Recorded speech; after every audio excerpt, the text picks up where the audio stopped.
Well, a couple years ago, there was a show on TV about logging, cutting down trees, and so it may still be, I don't know, but I watched it, and one of the things that struck me was how dangerous it was.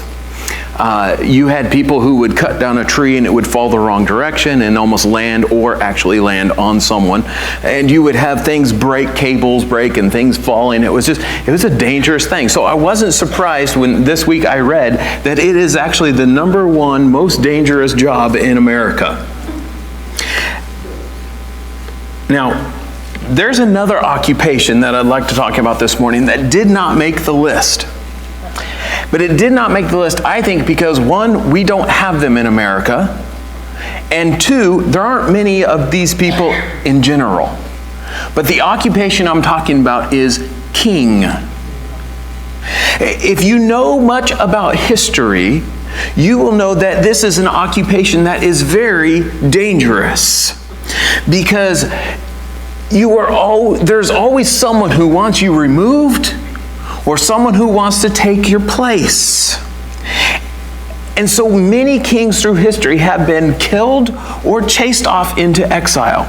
And many of those kings were killed or chased off into exile by their closest friends or their relatives, like a cousin, a son, a brother.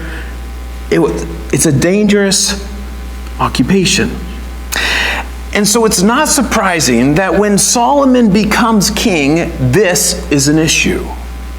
And he has to take some actions to secure his rule. And this is what we see in chapter 2. But we begin chapter 2 with verse 1, as David gives some instructions to Solomon. It says, "When David's time to die drew near, he commanded Solomon his son, saying..." Now let me stop there. So David is about to die.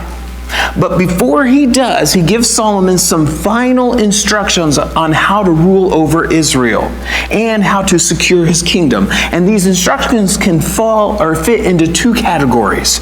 The first is the king's relationship with God, and the second category is some loose ends that David has left that Solomon needs to wrap up and take care of. Now, both of these things are about securing his rule. But the first one is most important. Because without God, it wouldn't matter if he did the second thing or not. Those things might help, but it ultimately depends on God. So what's most important is the king's relationship with God. So let's keep reading chapter 2, verse 2.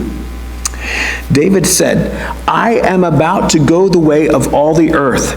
Be strong and show yourself a man, and keep the charge of the Lord your God, walking in his ways and keeping his statutes, his commandments, his rules, and his testimonies, as it is written in the law of Moses, that you may prosper in all that you do and wherever you turn.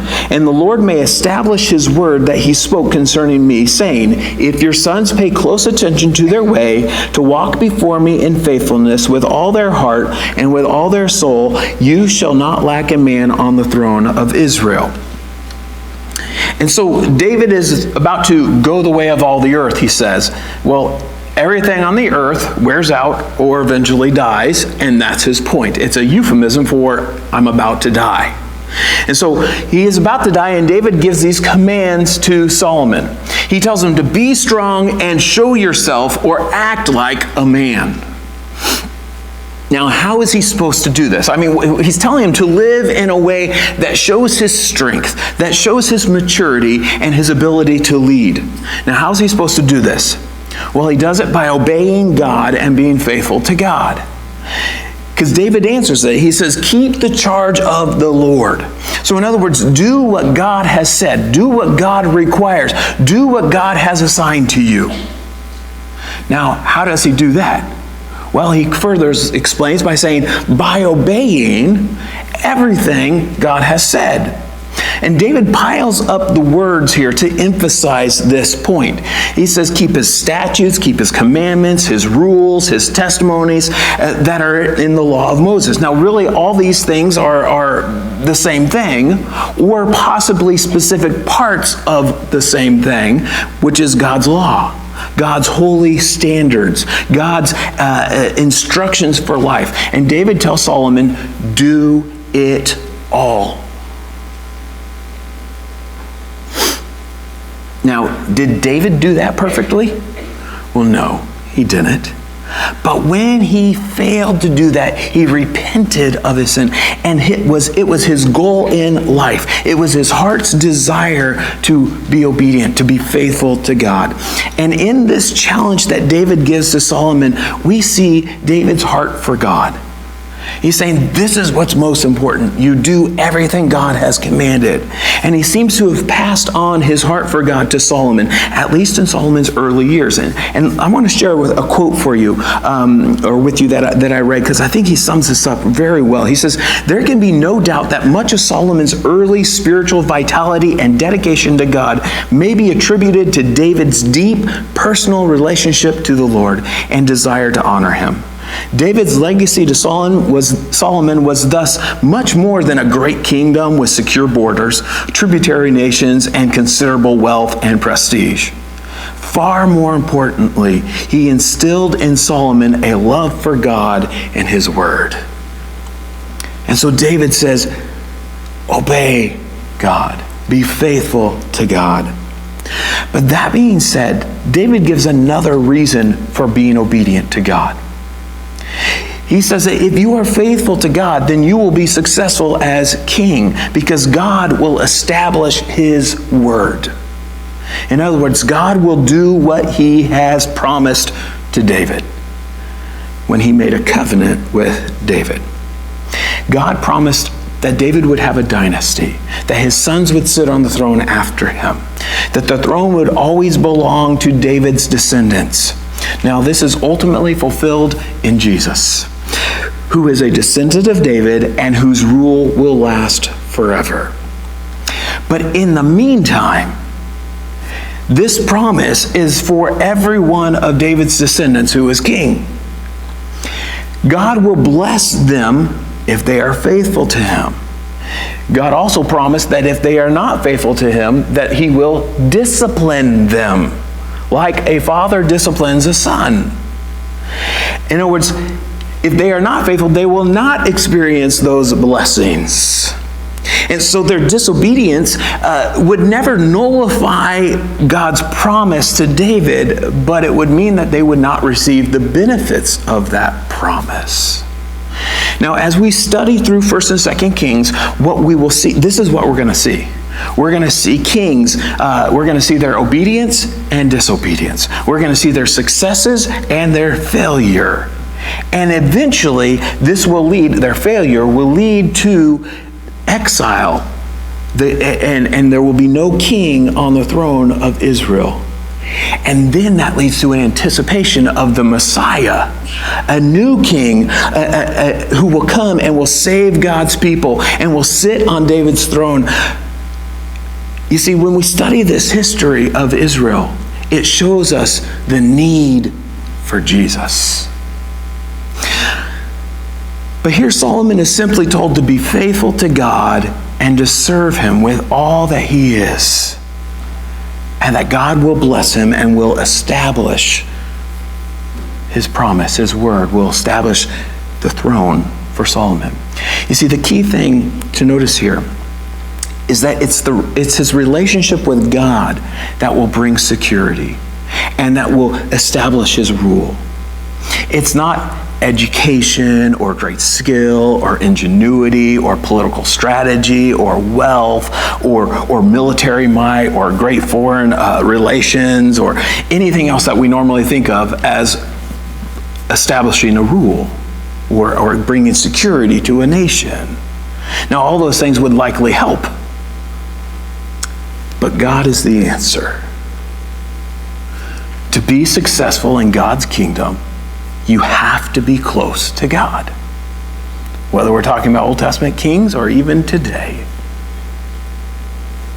God is the answer.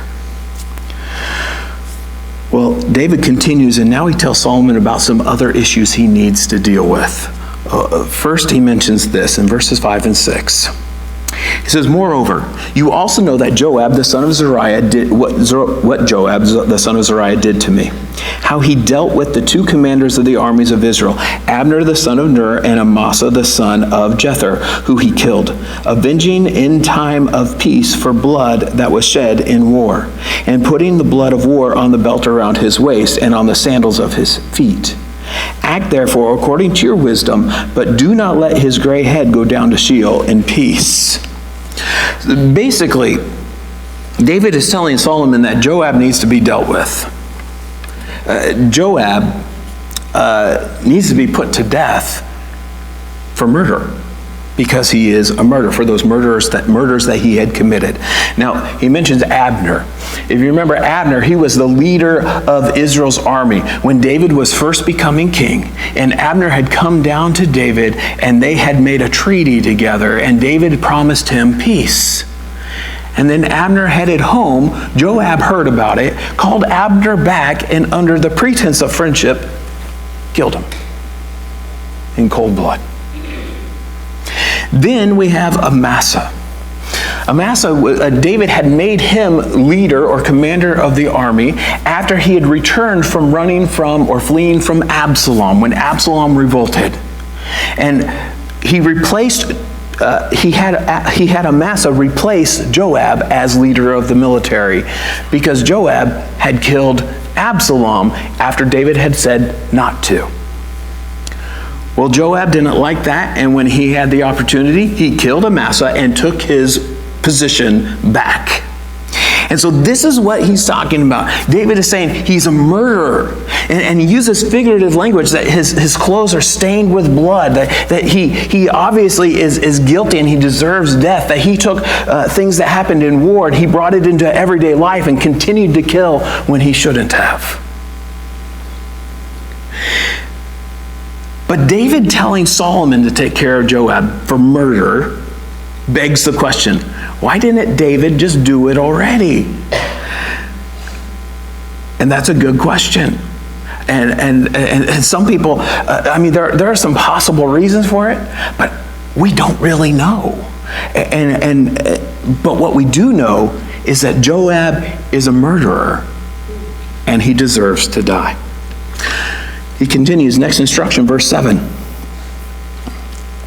He says, but deal loyally with the sons of Barzillai the Gileadite, and let them be among those who eat at your table, for with such loyalty they met me when I fled from Absalom your brother.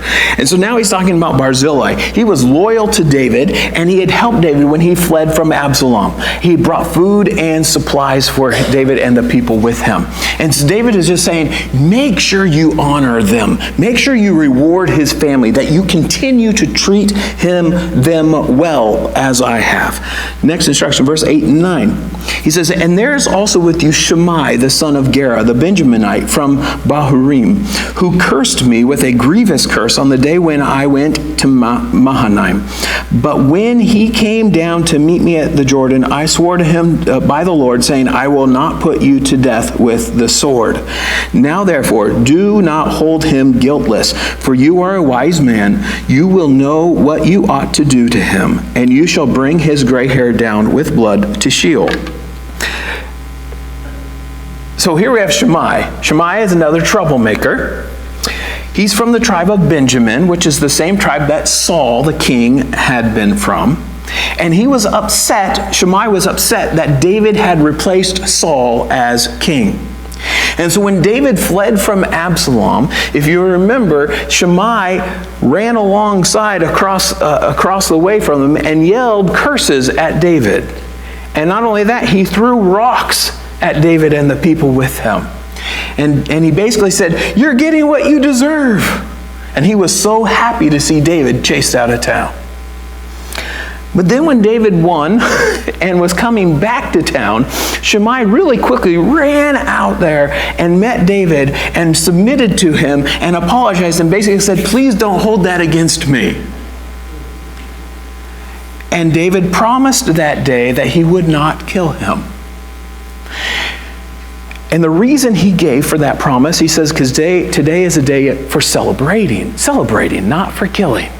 Because today, God is restoring me. Today, I know that I am still king in Israel.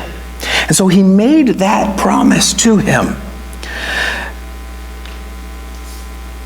But now he's telling Solomon that he's guilty and he deserves to die. Why would David bring this up now, though? I'm thinking maybe he's thinking of Solomon's security. You see, if Shammai, when he submitted to David, if it was insincere and he was just doing it because he was afraid, now that David is gone, might he revolt against Solomon or lead others in revolt against Solomon? Because Solomon's now, his power is not yet firmly established. And so David tells him, figure out a way to bring him to justice for what he did. Then verse 10 and 11 says, Then David slept with his fathers and was buried in the city of David. And the time that David reigned over Israel was 40 years. He reigned 7 years in Hebron and 33 years in Jerusalem. So Solomon sat on the throne of David his father, and his kingdom was firmly established. So David died. He had reigned for 40 years. And all the other kings of Israel are compared to him. He was not perfect, but his heart belonged to God. And there is only one king who will be greater and who is without sin, and that is Jesus, the perfect Son of David. But now David has died. He and Solomon had been co-regents for some amount of time while David was still alive, but now Solomon alone is king, and his kingdom was firmly established. But now that David's gone, Solomon has to take care of those loose ends. You know, all those things that David just told him to take care of, that David left for him to do. But before he gets to it, Adonijah, remember Adonijah? We talked about him last week, the older brother who tried to take the kingdom, tried to become king. Before Solomon can do anything, Adonijah immediately starts making moves again to try to take the throne. You get the impression he was just waiting for David to be out of the way. Look at verse 13. Then Adonijah, the son of Haggith, came to Bathsheba, the mother of Solomon, and she said, Do you come peacefully? He said, Peacefully. Then he said, I have something to say to you. She said, Speak. He said, You know that the kingdom was mine, and that all Israel fully expected me to reign. However, the kingdom has turned about and become my brother's, for it was his from the Lord. And now I have one request to make of you. Do not refuse me. She said to him, Speak. So Adonijah comes and he wants to ask Solomon for something. But he decides he's going to go through Bathsheba because she's more likely to have success than he would if he went directly to her. And this makes sense because when I was a kid and my brother and I wanted something, we sent our little sister to Dad. Because she was more likely to have success. Can we have some ice cream? Who's going to tell her no? You know, so this is what he's doing. He's sending the person he thinks will be most likely to be successful. But when he first approaches her, she's skeptical. She's like, why are you here? Are you here on good terms? You're not here to harm? And he says, that's right. And then he goes on, and it seems like he's trying to soften Bathsheba up, or at least make her feel sorry for him. How does he do that? Well, first he exaggerates the truth. He says, the kingdom was mine. Was it really? No. He thought it was, and he acted like he was just taking it for himself, really. And then he says, and all of Israel expected me to reign. Did they really? Well, some of them probably did, just assumed because he was the oldest, but it wasn't his, and not all people assumed that. But then he says, and in spite of all that it was mine and everyone expected it, things turned out different because God gave the kingdom to Solomon.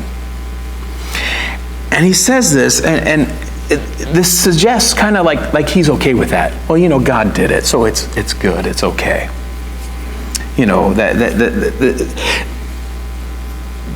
But saying here, well, it's good because it's God's choice, it seems a little bit insincere to me. I think he's just saying it to give the impression that he's okay with it and that he has no plan to try and take the throne, even though that's what he's doing at the moment. So, what he's doing, he's saying, oh, this would have all been mine, and everyone thought it should be, but God gave it to Solomon. God had different plans, and I lost out. So I just have this one little request.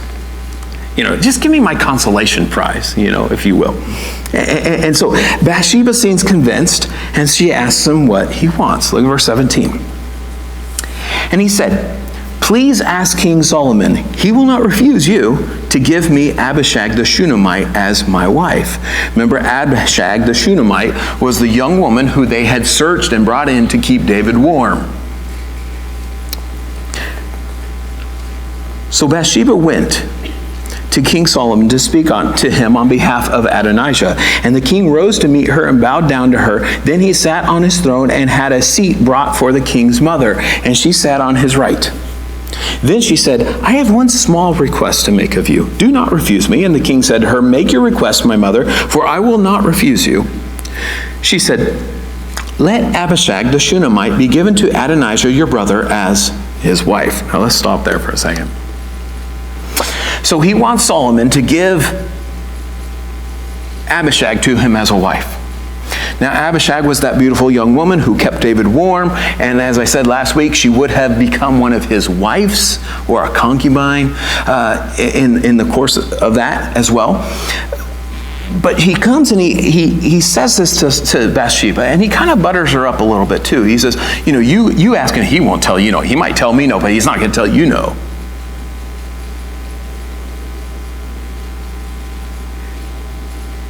And so he asked her to do it, and she says she's do it.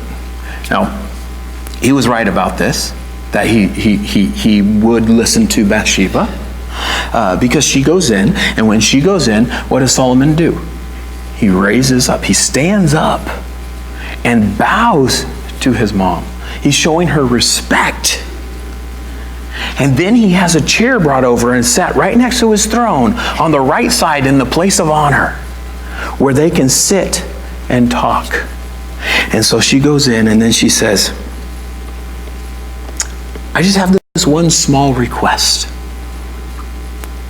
But this is actually a huge request. And we wonder if she really didn't see what was happening. You see, why is this a huge request? When a new king came to power, the former king's harem now belonged to the new king. Now, he wouldn't necessarily marry all of them, but he took responsibility for them. One reason why this was important is because many marriages of kings involved treaties with other nations and with powerful people. And so it held those relationships together. Remember Absalom? When Absalom chased David out of town, what did he do to exert his authority, to say, I'm in charge? He set up a tent on top of the palace where everyone could see. And he publicly took some of David's wives into the tent, so everyone could see that he was taking the king's wives. And he did this to show his power, to show that I am now in charge. You see, oftentimes attempts were made to take a king's harem or part of the king's harem in order, it was as a power play. And the reason for this is because it suggested dominance of the new king over the old king. It was a show of strength. So it had more, that the person who is now taking those wives has more strength than the former king. Because if you can take a king's wife, well, then you could take anything from him. So if you had the king's wives, you basically had overthrown the king. Now, some people think that Bathsheba knew exactly what was going on, and she went in to just let Solomon know. Others think that she was completely oblivious. And some people think that she was just taken by Adonijah and his request and thought it was a very romantic gesture. But it also might be that there was some confusion here.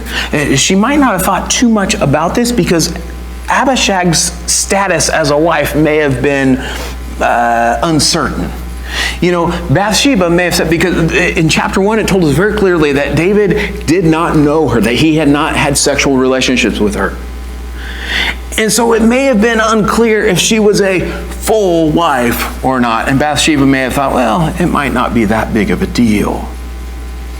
But Solomon's reaction to her request suggests that she didn't really understand what Adonijah was asking for. Look at verse 22.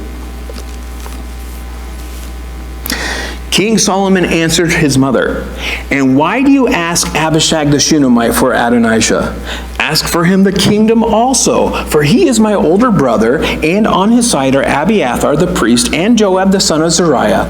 Then King Solomon swore by the Lord, saying, "God do so to me and more also, if this word does not cost Adonijah his life.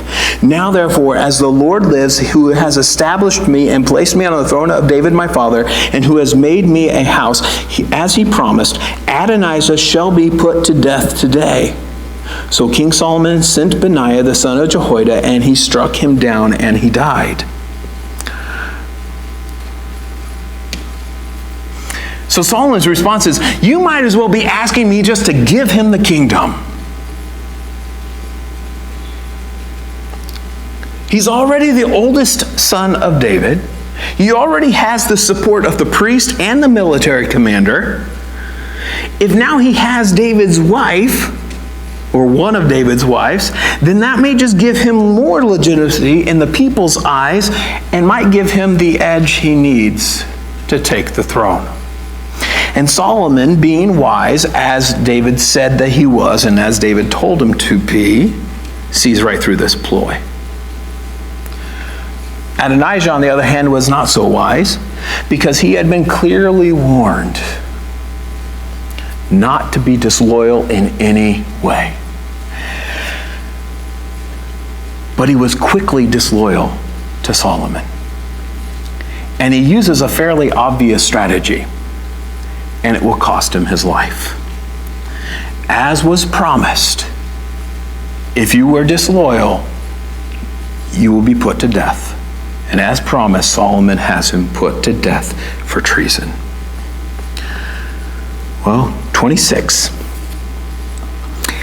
And to Abiathar the priest, the king said, "Go to Anathoth to your estate, for you deserve death. But I will not at this time put you to death, because you carried the ark of the Lord God before David my father, and because you shared in all my father's affliction." So Solomon expelled Abiathar from being priest to the Lord, and thus fulfilled the word of the Lord that he had spoken concerning the house of Eli in Shiloh. So Solomon assumes there's a plot, and there are other people involved in it more than Adonijah. And he goes to Abiathar the priest, and he has him removed from his priestly position and sent home away from Jerusalem. And Solomon tells him that he deserves death for treason, for supporting Adonijah, but Solomon spares his life because he has served God and served his father David. But notice what he says. He says that he will not at this time put him to death. So there's also a warning here to be loyal. And then the author of Kings tells us that this also fulfills God's judgment of Eli's family. Now you have to go all the way back to the beginning of 1 Samuel to pick that up. And if you remember, Eli's sons were terrible priests, dishonored God, stole things from the sacrifices, did what they weren't supposed to do, and God had judged them. And the author tells us that this is a result of that judgment. So this is not the reason Solomon had Abiathar expelled, but God made it happen. Let's keep reading verse 28. When the news came to Joab, for Joab had supported Adonijah, although he had not supported Absalom, Joab fled to the tent of the Lord and caught hold of the horns of altar. So Joab hears that Adonijah has been put to death, Abiathar has been sent away, and he knows he's next. And so what's he do? He runs to the altar and takes a hold of it, just like Adonijah did in the passage last week. And he does that, remember, to take to seek asylum, protection from God. And so he runs in there because he doesn't want to be put to death. Verse 29, and when it was told King Solomon, Joab has fled to the tent of the Lord, and behold, he is beside the altar, Solomon sent Benaiah the son of Jehoiada, saying, go strike him down. So Solomon says, there he is, go put him to death. So Benaiah came to the tent of the Lord and said to him, the king commands, come out. But he said, no, I will die here. Then Benaiah brought the king word again, saying, thus says Joab, and thus he answered me. Now, what's happened is Benaiah has gone there, and he's a little afraid or uncertain about going down and killing someone next to the altar. I mean, the reason why people do that is to seek asylum. And he's like, I don't know if I should do that. And so he says, come out here. And Joab says, no. And so see, Joab's thinking the same way. As long as I'm here, you can't do anything to me. And so Benaiah goes back to Solomon and said, hey, he won't come away from the altar. Well, look what Solomon says. Verse 31, the king replied to him, do as he said. Strike him down and bury him, and thus take away from me, from my father's house, the guilt for the blood that Joab shed without cause. The Lord will bring back his bloody deeds on his own head, because without the knowledge of my father David, he attacked and killed with the sword 2 men more righteous and better than himself, Abner the son of Ner, commander of the army of Israel, and Amasa the son of Jether, commander of the army of Judah. So their blood come back on the head of Joab and on the head of his descendants forever. But for David and for his descendants and for his house and for his throne, there shall be peace from the Lord forevermore. Then Benaiah the son of Jehoiada went up and struck him down and put him to death. And he was buried in his own house in the wilderness. The king put Benaiah the son of Jehoiada over the army in place of Joab, and the king put Zadok the priest in place of Abiathar. And so when Benaiah goes back to Solomon, he says, yeah, but he won't leave the altar. He says, well, just do what he said then. He said, strike me down here, go do it. But then he tells him why, and why it's justified to do it. He says, because he's a murderer.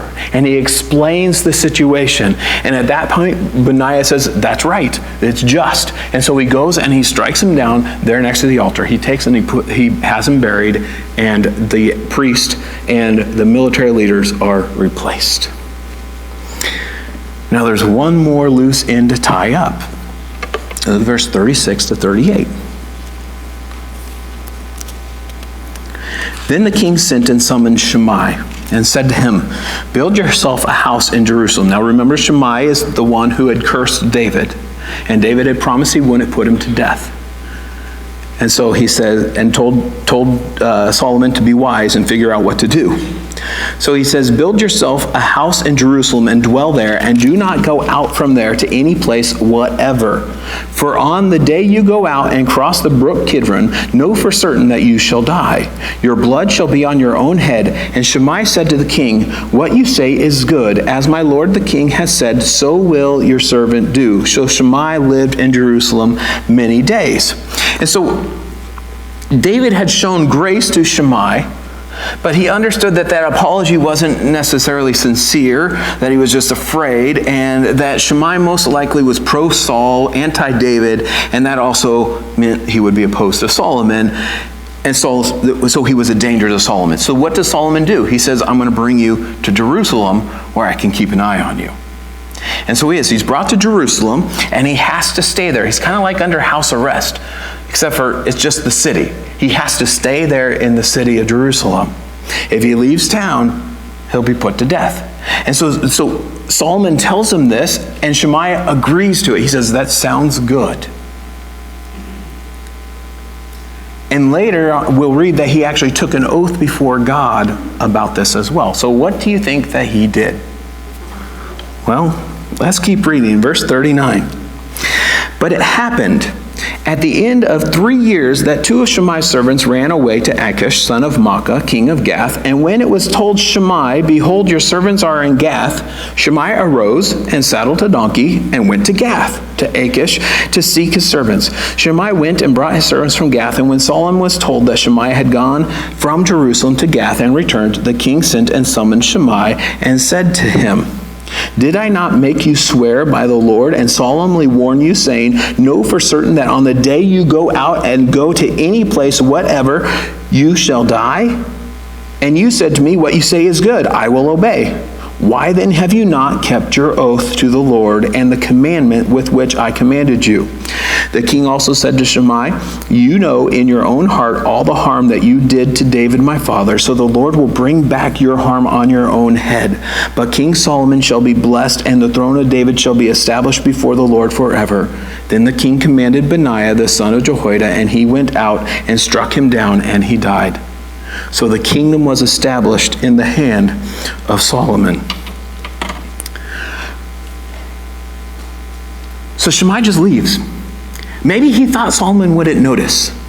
And all his guards and the people in town watching him wouldn't notice.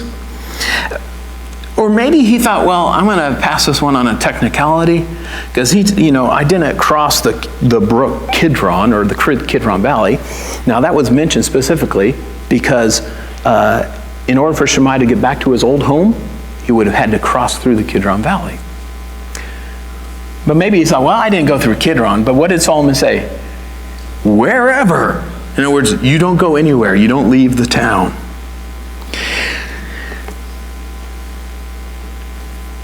He knew he wasn't supposed to leave, but he went anyways. It seems to me he just didn't really respect Solomon or the agreement. If he did, he could have gone to Solomon and explained the situation, and I'm sure they could have worked out some kind of deal. But instead, he just left town. He went, and now when he comes back, he's put to death as was promised, as they agreed upon. And he got what he deserved. Solomon adds, he got what he deserved for what he had done to David as well. At this point now, all the threats to Solomon's rule are gone, and we're told that his kingdom is established. But what made Solomon great? What is it that caused his kingdom to truly be established? The word established is used actually 4 times in this chapter, and I think this is the main theme of the chapter. Chapter 1 highlighted Solomon becoming king, and now in this chapter, his rule is established. His rule is secured. It's made strong. And there are many things that Solomon did that we just saw that helped to establish his throne. But ultimately, it was God who truly established his throne because Solomon obeyed him like David told him to. You see, without obedience to God, these other things would have had an impact. But those things alone would not have made Solomon great or established his kingdom. Turn to 1 Chronicles. It's just 2 books forward, or to the right. 1 Chronicles chapter 29. And we're told this very fact. Chapter 29, verses 23 to 25.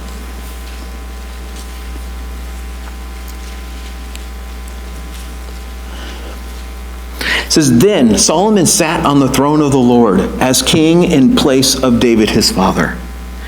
And he prospered, and all Israel obeyed him. All the leaders of the mighty men and also the sons of King David pledged their allegiance to King Solomon. And the Lord made Solomon very great in the sight of all Israel, and bestowed on him such royal majesty as has not been on any king before him in Israel. So this is taking place after David has died, and the author is giving us a summary statement of Solomon's greatness. And he says that God made him great, that God established him. God did this. And it reminds me of when we were talking in James. And in James, we studied that James says that you shouldn't just say, well, tomorrow I'm going to go here and there and I'm going to make a profit. But he says that if the Lord wills, what you should say is, if the Lord wills, I will live and do this and that. And this reminds me of that in James. We make our plans and we can do things, but it's ultimately depends on God. If God wants this to happen, then it will happen. If it's God's will, then it will happen. It also reminds me of one of my favorite Proverbs. Proverbs 21:31. It says, the horse is made ready for the day of battle, but the victory belongs to the Lord. He's saying, if you got to go to battle, you're going to prepare your horse, or nowadays maybe your tank. You're going to get your equipment ready. You're going to strap up. You're going to load everything you need. You're going to have everything ready. But it ultimately depends on God. You prepare and you do everything you need to do, but it ultimately depends on God. The victory belongs to the Lord. And this is true about everything in life. We do what we need to do. We plan. We do everything the best we can, but it ultimately depends on God. So we do many things. We plan, we work, we try to be effective, we try to do the absolute best that we can. But if there's success, it's God who gives the success. Victory belongs to the Lord. God establishes your way.